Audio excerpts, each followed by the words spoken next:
What makes people stupid, and I'm sorry, I'm just going to tell it like it is their certainty that they have all the answers.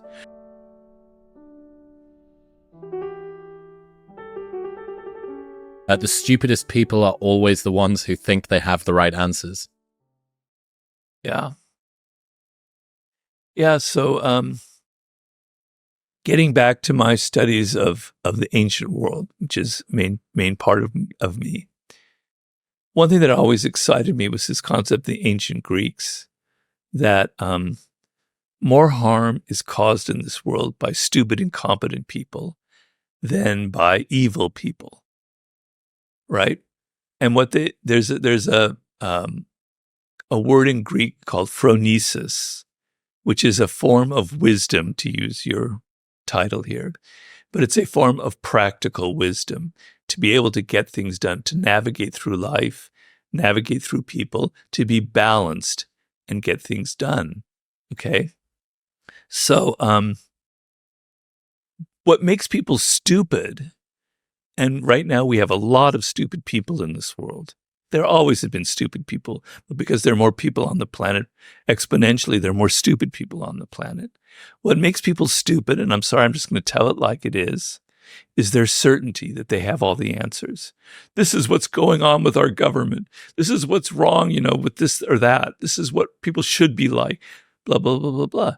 So you're narrowing your focus to this little tiny little rail, something that you heard from somebody else. It's not even your own stupid idea. You've absorbed it on the internet, whatever, and you're going down on this kind of monorail path. Meanwhile, the world is all around you, and you're just going like zoom like that because you're so certain you have the answer.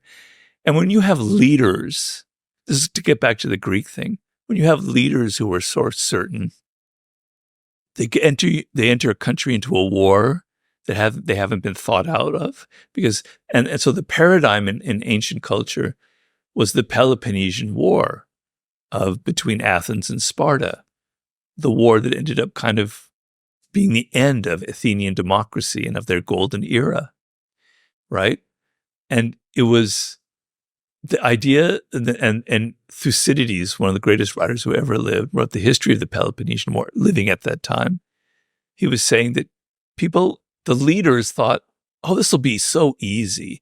And think of all the great things when we go and we take Sicily and we conquer that, the whole world and the Sparta will be destroyed, right? It wasn't thought through. They were so certain of the answer that they didn't think of the parameters, right? They didn't think really on a grand strategic level. So people who are certain of things are very stupid. And when they have power, they're very, very dangerous. I'm not saying evil people aren't dangerous, but incompetent, stupid people who are so certain, who haven't thought things through, are just as dangerous as evil people. I think there's far more stupid people than there are evil people as well. Probably, yeah. Yeah.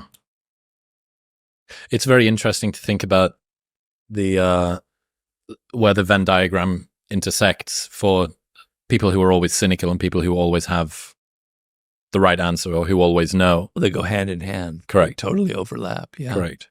Yeah. So, one of your fellow countrymen from 200 years ago, exactly 200 years ago, a gentleman named John Keats, a poet, came up with a concept called negative capability. And negative capability, he wanted to answer the question was, why is Shakespeare another one of your countrymen? Why was Shakespeare so brilliant? Well, his characters were so realistic because he made them as real human beings. And what he could do was, they weren't stick figures. Shakespeare could think of a person and entertain two things about them at the same time.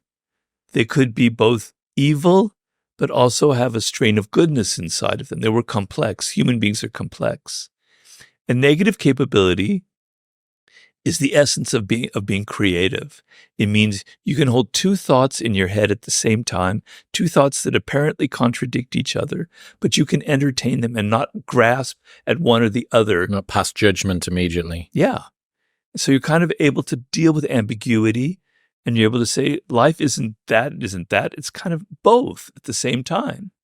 That is creativity. That is real thinking.